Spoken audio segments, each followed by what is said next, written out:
Hello friends, welcome back. आज के इस एनालिसिस वीडियो में हम लोग बात करने वाले हैं फेयर कैम ऑर्गेनिक शेयर के ऊपर। फेयर कैम ऑर्गेनिक के शेयर में लगातार गिरावट देखने को मिल रहा है, तो इस स्टॉक में हम लोगों को क्या करना चाहिए? गिरावट के पीछे का असली वजह क्या है? फंडामेंटली कहाँ पे प्रॉब्लम आ रहा है और टेक्निकली हम लोगों को क्या करना चाहिए? दोनों ही पॉइंट ऑफ व्यू से हम लोग डिस्कशन करने वाले हैं। डिस्कशन काफ़ी इंटरेस्टिंग होगा क्योंकि आपको काफ़ी जो है नया चीज़ सीखने को मिलेगा, जिसको कि आप आने वाले एनालिसिस में यूज़ कर सकते हैं, जिससे कि आपको और एक बेहतर ट्रेड मिल सकता है। तो चलिए एनालिसिस को स्टार्ट करते हैं। और इन केस आप चाहते हैं किसी स्टॉक के ऊपर एनालिसिस वीडियो आए, तो फिर आप उस पर्टिकुलर स्टॉक का नाम जो है कमेंट सेक्शन में पोस्ट कर सकते हैं। आने वाले सेशंस में, आने वाले वीडियोस में हम लोग उन सभी स्टॉक्स को कवर करने की कोशिश करेंगे।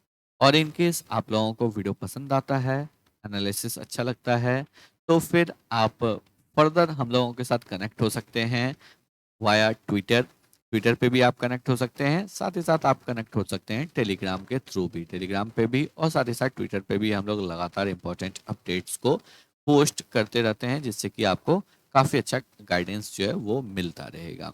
सारा डिटेल जो है आपको डिस्क्रिप्शन बॉक्स में मिल जाएगा। ट्विटर और टेलीग्राम का ग्रुप का लिंक भी आपको वहाँ पे मिल जाएगा। चलिए बात करते हैं अब हम लोग फेयर कैम ऑर्गेनिक शेयर के ऊपर। स्टॉक में लास्ट 5 ट्रेडिंग सेशन में 13% का गिरावट देखने को मिल चुका है। कंपनी का क्वार्टर 2 का रिजल्ट भी आ चुका है, तो क्वार्टर 2 के रिजल्ट के ऊपर भी हम लोग डिस्कशन करेंगे। लास्ट 6 मंथ में स्टॉक 37.5% फॉल हो चुका है। और केमिकल सेक्टर में एक प्रेशर जो है हम लोगों को स्टॉक्स के ऊपर देखने को मिल रहा है। और लास्ट 1 ईयर की अगर बात करेंगे, स्टॉक 25% नीचे ट्रेड कर। तो इस स्टॉक में हम लोगों को क्या करना चाहिए? चलिए बात करते हैं। अगर हम लोग बात करेंगे, 1135 करोड़ का मार्केट कैप है फेयर कैम ऑर्गेनिक का। तो एक स्मॉल कैप कंपनी है। कंपनी का पी 27 का है और इंडस्ट्री का पी 35.6 का है। कंपनी का 10 ईयर्स का एवरेज पी 36.1 का है। तो स्टॉक जो है अपने 10 ईयर्स के एवरेज पी के भी नीचे ट्रेड कर रहा है, साथ ही साथ इंडस्ट्री पी के नीचे भी ट्रेड कर रहा है। रिटर्न ऑन कैपिटल एम्प्लॉयड काफी अच्छा है, 19.4% का। रिटर्न ऑन इक्विटी 14.7% का। रिटर्न ऑन इन्वेस्टेड कैपिटल 14.3% का। अगेन 10 से ऊपर कोई भी ROIC जो है वो आपको अच्छा माना जाता है।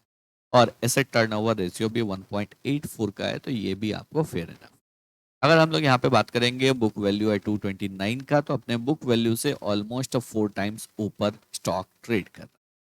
चलिए बात करते हैं क्वार्टर 2 के रिजल्ट के ऊपर। यहाँ पे क्वार्टरली रिजल्ट के ऊपर आ जाते हैं और क्वार्टरली रिजल्ट में हम लोग क्या देखते हैं, 138.62 करोड़ का जो है कंपनी ने सेल्स पोस्ट किया है। ईयर ऑन ईयर बेसिस पे अगर देखेंगे, 9% का डिक्रीमेंट देखने को मिल रहा है। यानी कि यहाँ पे प्रीवियस 3 क्वार्टर से जो एक पॉजिटिव ग्रोथ यहाँ पे कंपनी पोस्ट कर रहा था ईयर ऑन ईयर बेसिस पे, वो वापस से निगेटिव हो चुका है। ऑपरेटिंग प्रॉफिट मार्जिन 11% से डिक्रीज होके 6.32% हो गया है। केमिकल सेक्टर में अभी मार्जिन के ऊपर काफी ज्यादा प्रेशर है। क्वार्टर ऑन क्वार्टर बेसिस पे भी मार्जिन डिक्रीमेंट देखने को मिल रहा है, और यही वजह है जो जहां पे लास्ट ईयर 10.29 करोड़ का प्रॉफिट हुआ था, वो प्रॉफिट 4 करोड़ पे आके रह गया है। रेवेन्यू में डिक्रीमेंट, ऑपरेटिंग प्रॉफिट मार्जिन में डिक्रीमेंट, नेट प्रॉफिट में डिक्रीमेंट, यानी कि result year on year basis पे और क्वार्टर ऑन क्वार्टर बेसिस पे, दोनों ही बेसिस पे जो है रिजल्ट आपको बिल्कुल भी अच्छा नहीं है, और इस वजह से पिटाई तो होना था। अब बात करते हैं कुछ और इंटरेस्टिंग पॉइंट के ऊपर। अगर हम लोग ईयरली सेल्स को देखते हैं, तो मार्च 2022 तक यहाँ पे अगर देखेंगे, 2020 में 306 करोड़ का, 2021 में 397 करोड़ का, यानी कि यहाँ पे जंप। अगर हम लोग सेल्स ग्रोथ देखेंगे, यहाँ पे 29.39% का जंप। उसके बाद 397 करोड़ से 643 करोड़ हो गया, 62% का जंप। यहाँ तक तो बहुत अच्छा था। बट उसके बाद आप देखिए 2023 में 0.76% का ग्रोथ, यानी कि ऑलमोस्ट फ्लैट रहा। ईयरली फाइनेंशियल ईयर बेसिस पे अगर देखेंगे, फाइनेंशियल ईयर 24 में निगेटिव ग्रोथ देखने को मिला सेल्स में। और वापस से अगर देखेंगे प्रीवियस 4 क्वार्टर में जो है अगेन यहाँ पे और डिक्रीज होता हुआ दिख रहा है, यानी कि लगातार जो है सेल्स डिक्रीज हो रहा है। ऑपरेटिंग प्रॉफिट मार्जिन जहां पे स्टॉक कंपनी जो है 16-17% के ऑपरेटिंग प्रॉफिट मार्जिन पे काम कर रहा था, वो अब 11% पे अभी कामकाज कर रहा है। और यही वजह है जो हम लोगों को नेट प्रॉफिट में भी डिक्रीमेंट देखने को मिल रहा है। कंपनी डिविडेंड जरूर पे कर रहा है, बट कंपनी का टॉप लाइन ही ग्रो नहीं कर रहा है, यानी कि कंपनी का सेल्स ग्रो नहीं कर रहा है, ऑपरेटिंग प्रॉफिट मार्जिन ग्रो नहीं कर रहा है। तो फिर जो है आपको यहाँ पे ऐसे कंपनी में थोड़ा सा कॉशियस हो जाना चाहिए। जब टर्न अराउंड करेगा तभी हम लोग यहाँ पे एंट्री ले सकते हैं। अब अगर यहाँ पे हम लोग देखेंगे लास्ट 3 ईयर में सेल्स ग्रोथ 16% तो हुआ है, बट ऑपरेटिंग प्रॉफिट जो है यानी कि प्रॉफिट ग्रोथ ये निगेटिव में 2% है। और इसी वजह से स्टॉक प्राइस में भी हम लोगों को पिटाई देखने को मिल रहा है। 22% का नेगेटिव ग्रोथ लास्ट 3 ईयर में कंपनी ने बना के दिया है। डेट जो है 44 करोड़ का है, तो डेट कोई ज़्यादा नहीं है, क्योंकि डेट के अगेंस्ट में 285 करोड़ का कंपनी के पास रिजर्व्स है, और रिजर्व जो है वो लगातार इंक्रीज हो रहा है। चलिए आ जाते हैं शेयर होल्डिंग पैटर्न के ऊपर। 58.71% जो है प्रमोटर के पास है। प्रमोटर का स्टेक जो है लगातार बना हुआ है 58% के ऊपर। F I 6.36%। एफ आई ने अपने स्टेक को सितंबर क्वार्टर में इंक्रीज किया है। D I 5.16%। डी आई का स्टेक ऑलमोस्ट जो है लगातार कई क्वार्टर से कांस्टेंट है, थोड़ा ऊपर नीचे हो रहा है बट कांस्टेंट। पब्लिक के पास 29.79% है। और यहाँ पे 3.2% जो है बैंक ब्रिज लिमिटेड के पास है। रेस्ट साला रिटेल पब्लिक के पास है, तो तकरीबन 26.5% जो है रिटेल पब्लिक के पास है, और रेस्ट सारा जो है वो आपको F I D I plus promoter के पास है। चलिए, तो फंडामेंटली अगर देखेंगे कोई किसी भी कंपनी का जो आपको मेन होता है सेल्स ग्रोथ, ऑपरेटिंग प्रॉफिट में ग्रोथ, नेट प्रॉफिट ग्रोथ, ये तीनों ही चीज यहाँ पे देखने को नहीं मिल रहा है, और इसी वजह से कंपनी के स्टॉक प्राइस पे भी इफेक्ट देखने को मिल रहा है। बात करते हैं वीकली बेसिस पे, क्योंकि वीकली कैंडल क्लोज हो चुका है। क्लियरली अगर देखेंगे स्टॉक स्ट्रांगली बियरिश टेरिटरी में ट्रेड कर रहा है। अपने प्रीवियस इंपॉर्टेंट स्विंग लो को जो कि बनाया था 2023 के मार्च में, ये जो स्विंग लो था ये था आपको 904.9 का। ये स्विंग लो आपको ब्रेकडाउन हो चुका है।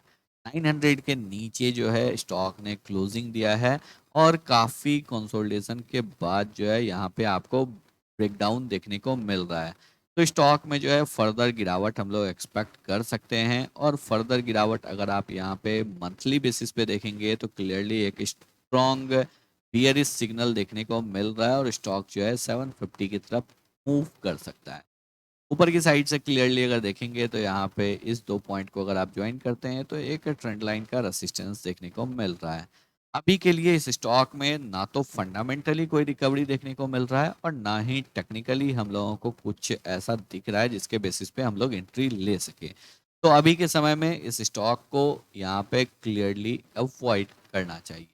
टेक्निकली कब अच्छा लगेगा? जब स्टॉक यहाँ पे वापस से slow and study trend line को ब्रेकआउट करेगा, कोई पॉजिटिव मोमेंटम दिखेगा, तभी हम लोगों को इस स्टॉक में जो है एंट्री लेना है टेक्निकली।